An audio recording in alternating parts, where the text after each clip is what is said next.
and I fuck with the fake, no. These niggas talk to the Jake Shaw. I be out tasting the cake, y'all. That bitch, she got what it takes, all. Man, I drink all of my lonely cuz. These niggas act like a homie, but my niggas never been phony, dog. So my family, it ain't only blood. That's real, that's real, that's real, that's real. Okay, we back at it again on this YouTube shit. We're gonna be watching another casual Geographic video. When you are the child support. So it's talking about fathers. He is clever. Yeah, man. I'm not a father yet, but I see the I have a father, obviously, and even though we don't usually see eye to eye, that's still my dad.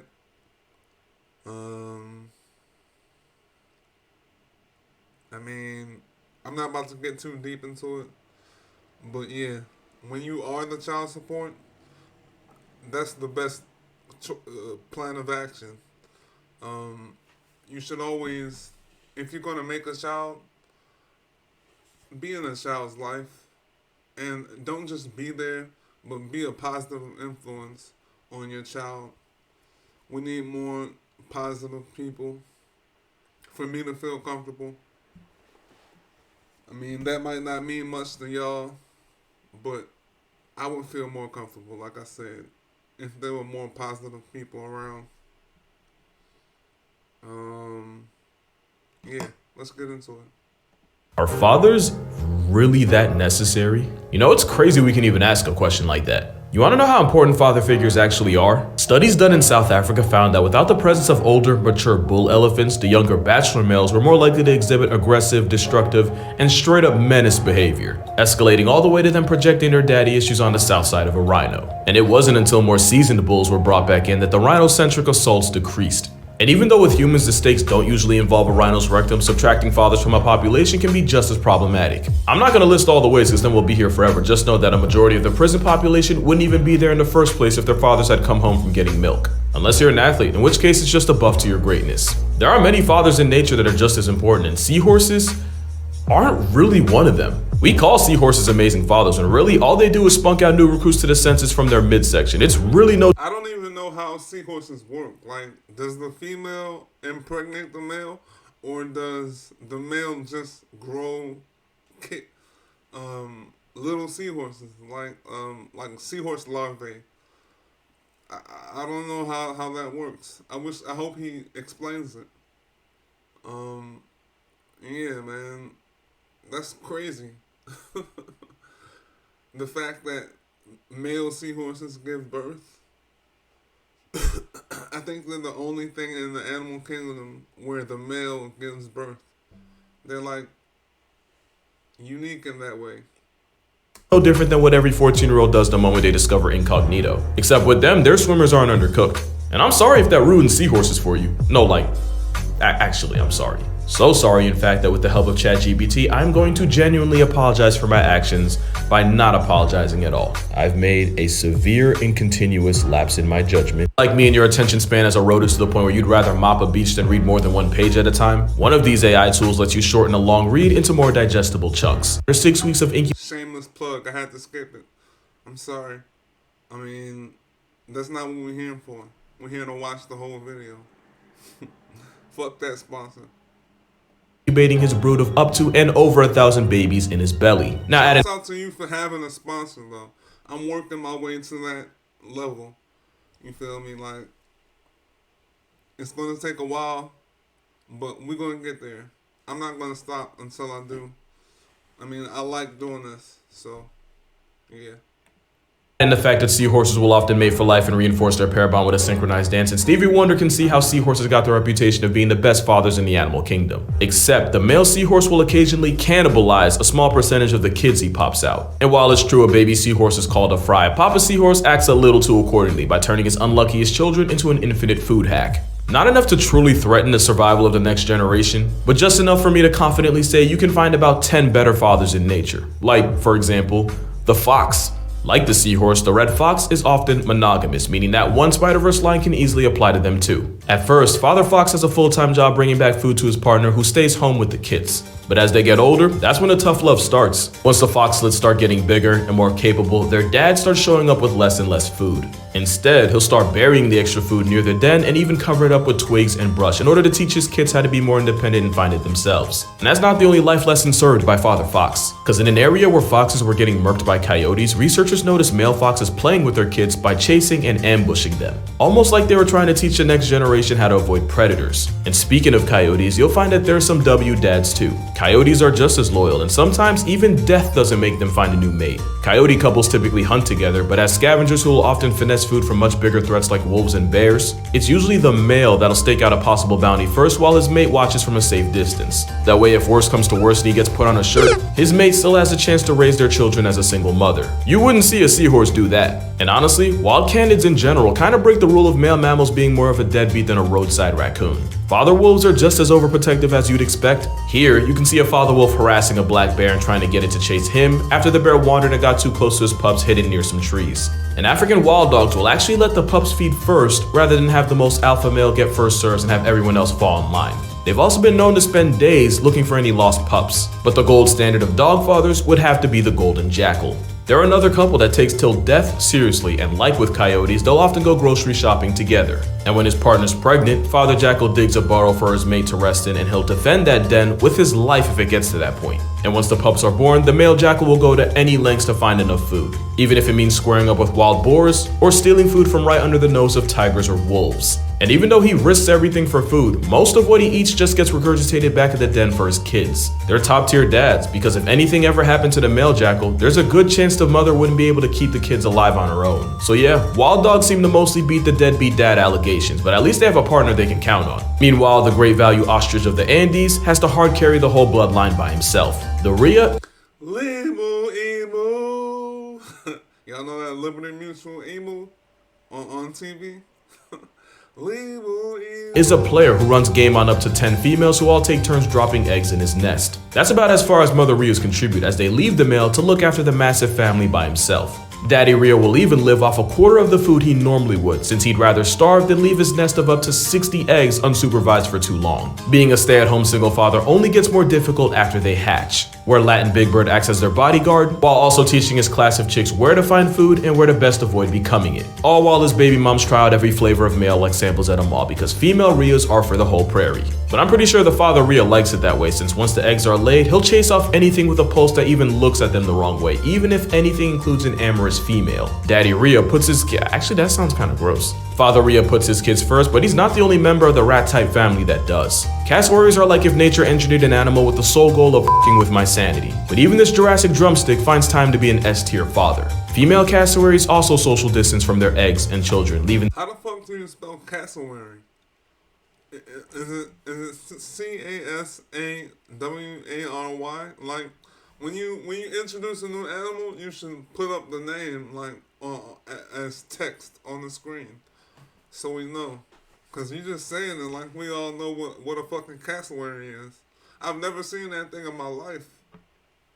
and the parenting all up to the male. And even though cassowaries are actually really shy and would rather run from smoke than to it, a male will turn it up to 100 if his children are involved. And just like his cousin the Rhea, the blueberry flavored paralysis chicken spends 9 months raising his clutch of chicks, teaching them how to survive until they can successfully do it on their own. In fact, cassowaries are such devoted dads that the whole reason we call them the most dangerous bird in the world is likely because of the lengths we've seen them go to protect their children. In 2012, a photographer was charged and yeeted off a cliff by a hostile cassowary that I am now willing to bet had some kids in the area. But considering both them and Rheas have to carry the well-being of their entire family on their backs, I don't blame them for lashing out. The giant water bug does the same thing, except with them it gets ridiculously literal. Water bugs will lay their eggs above the water, and it's the male that stands guard and defends them against risks to minor safety, which includes scaring off other females that would easily turn his pride and joy into protein powder. There's even one type of water bug that'll physically carry up to 150 eggs all on his back. With his future progeny glued to him, the male water bug is stuck like that for weeks, while his mate gets to go out and act like a free agent switching teams and looks for a new male to dump dependence on. In this time, the father water bug can't fly, can't eat as much, he has to constantly climb up to the surface to let his eggs get air, and he's a much easier target for predators. But at least with him, the back-breaking labor of being a father ends the moment they hatch. I'm sure there's a certain crocodilian that wishes it was that easy. You probably wouldn't expect a cold-blooded predatory sledgehammer to have a section in a video about great fathers. But if that were true, this picture wouldn't exist. This is a male gharial acting as a sentient school bus for about 100 of his kids. Normally, croc miners ride shotgun inside their parents' jaws. But armed with a mouthpiece designed for griefing fish, instead they choose to be on water bug timing. Just like the Rhea, the guy gharial flexes a whole harem of females as procreation partners, and he gets to be the one to play one-man daycare as he guards them all. He might not be close to the single father the Rhea, cassowary, and waterbug are since his mates don't go out for milk indefinitely, but gharials might be the most unexpected animal on here. And right there with him are frogs. I think an insect is more unexpected than a crocodile. I mean, I don't know much about insects, but I wouldn't think that they have much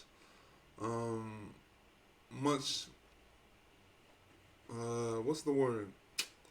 Much fucking responsibility to their kids. Like, I don't know. How do they even get if the female lays the eggs, how does the male get them on his back? Like, is there glue on the fucking eggs? No, there can't be. So, are the eggs just sticky? How does he, with his little insect arms, how does he put them on his back? These are questions that need answers. For example, the smooth guardian frog, that's his name by the way, I'm not making that up, he flexes his parental prowess by being the one to stay with the eggs and guard them after his mate lays them into the ground. And after almost 2 weeks of waiting, he's the one that carries the tadpoles on his back after they hatch, and he's the one that finds a nice pool for his brood to finish developing in. And it's not like he just dumps them in the first source of water he finds. Nah, not only are they particular about where and what they put their tadpoles in, the father will even equally divide his children between pools if he can. Like if he's carrying 20 tadpoles, he'll put 10 in one pool, 10 in the other. They're not the only frogs that take a cue from Dom Toretto and put family first. The giant African bullfrog can have not hundreds, but thousands of little ankle biters in a breeding season, and it's the dad that looks after them all. And for almost a month, he defends them like a slimy, water-loving pit bull, biting anything that even looks like a threat. Yeah, they have teeth, by the way. He'll even go out of his way to dig a canal to a bigger pond if he notices that the one his kids are swimming in starts to dry up. They're solid fathers, although admittedly they can resort to seahorse behavior by eating some of the kids he was guarding. But then again, cannibalism is kind of what frogs do.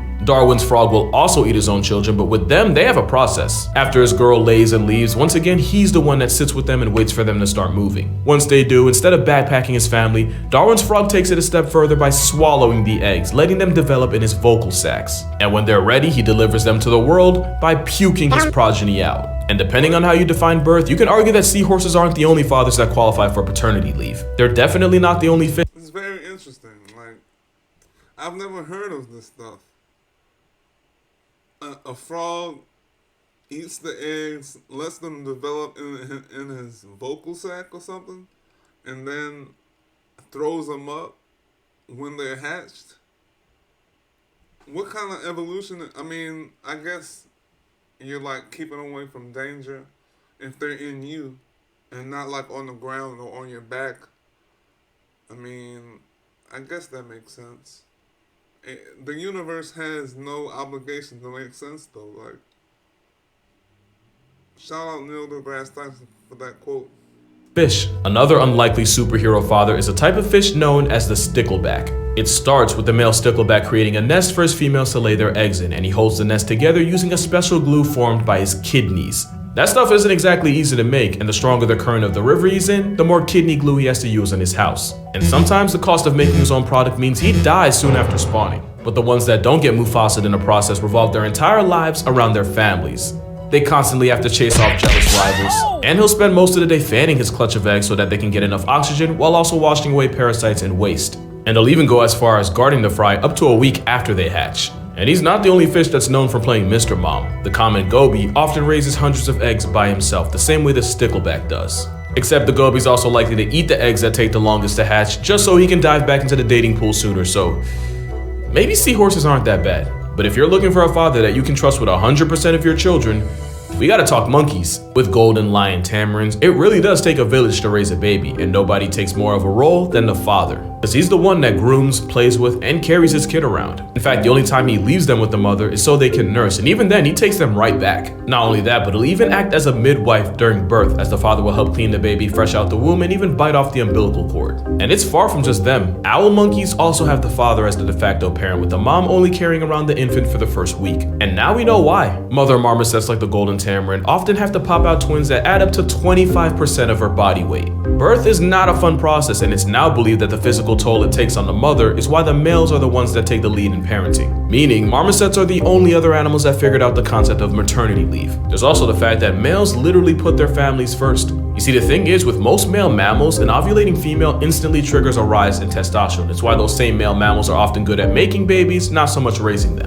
But a study showed that while single mateless marmosets reacted strongly to pheromones from females, the spoken for father marmosets really couldn't care less. So not only are they devoted fathers, they're also loyal enough husbands to reject any females for their family's sake. Some humans can't relate to that. And we never thought a tiger could either, but this one managed to change a lot of what we thought we knew about them. P243 was a male tiger in an Indian reserve who confused scientists by single-handedly raising 4 cubs after his mate and baby mother passed tense. He'd share his kills with them, seemingly patrol the cubs' territory for danger. There was even a time where he brought down a whole cow, but didn't take any for himself and instead left it all for his cubs. And even though at this time he was an eligible bachelor, for a while it seemed like 243 was actively rejecting the advances of females just to keep his cubs a priority. This flew in the face of everything we originally thought about male tigers being just as deadbeat as their prey. And there's a good chance this wasn't just an exception. There was another case where a male named T25 was caught playing protector for a pair of orphan cubs that weren't even his. So there's a solid chance that we got it all wrong and that tiger dads are just as capable of stepping up. Just like some birds. Because when a mother kestrel got bambied by some owls, it was the father kestrel that went on to carry the family.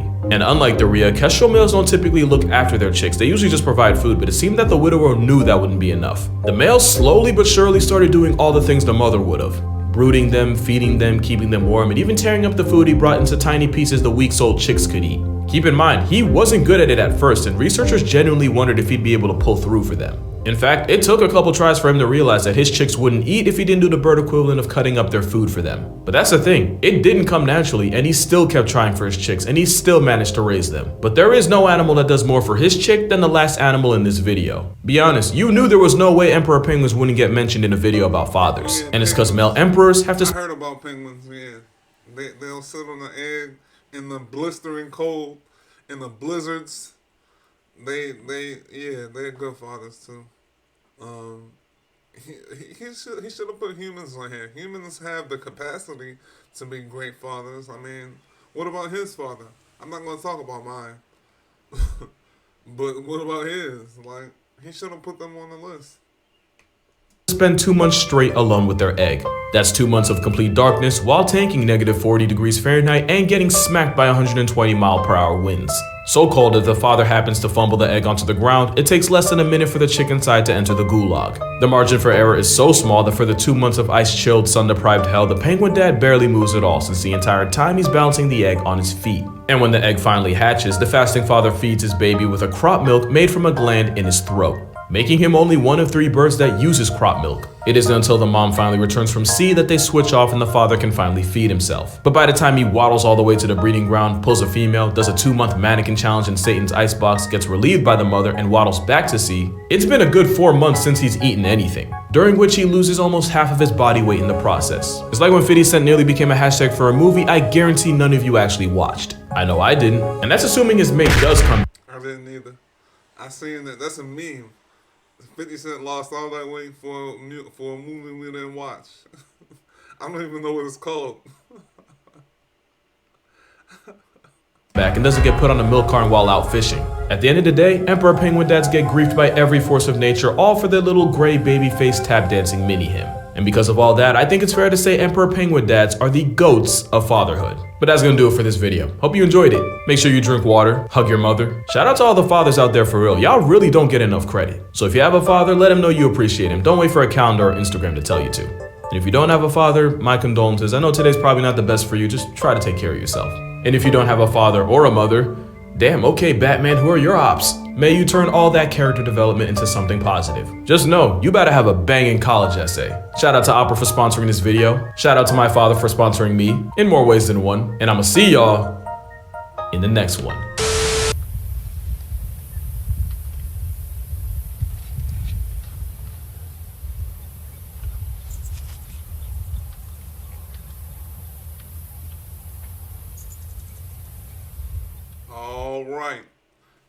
That's that.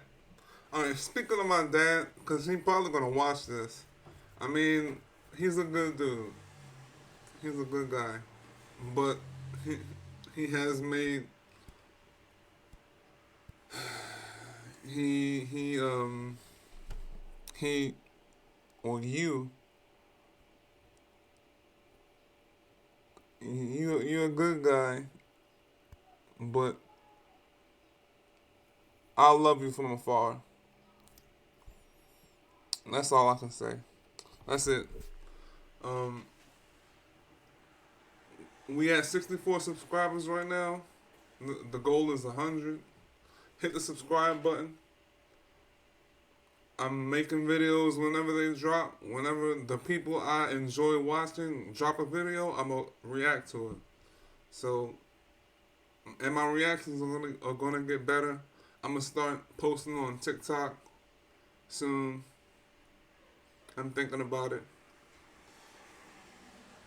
Hopefully I can get to 1,000 subscribers so I can monetize my channel. But for right now, the goal is 100. So hit subscribe, hit like, leave a comment, what I can do better, what you want to see next. Go subscribe to Casual Geographic. He's great. He always comes with the facts, the great videos, excellent content. See y'all later. Peace. I cannot fuck with the fake, no. These niggas talk to the Jake Shaw. I be out chasing the cake, y'all. That bitch, she got what it takes, y'all. Man, I drink all of my lonely cuz. These niggas act like a homie, but my niggas never been phony, dog. So my family, it ain't only blood. That's real.